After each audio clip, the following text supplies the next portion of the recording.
Šodien parunāsim par ego, un es jums parādīšu gan dzimšanas datumus, gan arī rokrakstu. Runāsim par ego spēku, kuriem dzimšanas datumiem ego jau no dzimšanas ir stiprāks.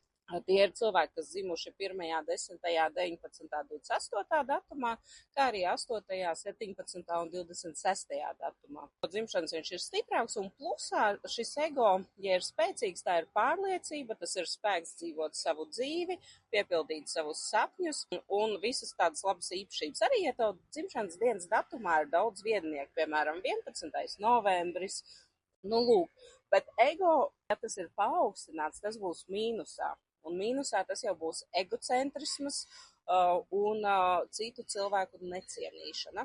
Un skaties, kā tas ir rokrakstā, kad ego ir plusā, kas ir liels spēks un pārliecība, kad ego ir mīnusā, kad tas ir pārāk augsts un kad ego vispār nav, kad tu noliec citus augstāk par sevi. Labs ego, spēcīgs un pārliecība būs tad, kad T burts būs vienā līmenī ar L burtu. Ja mēs rakstam vārdu tālu, tad aptuveni vienā augstumā.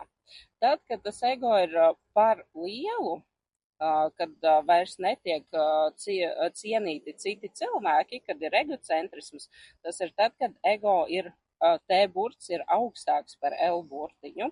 Un savukārt nav šī personības spēka, un citi tiek nolikti augstāk par sevi, un tur jau ir sevis necienīšana, tātad L burts būs garāks par T.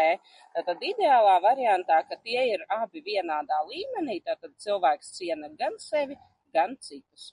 Kurā datumā tu esi dzimis vai dzimusi, un kādi ir tev šie L un T burta augstumi? Vai vienādi, vai atšķirīgi?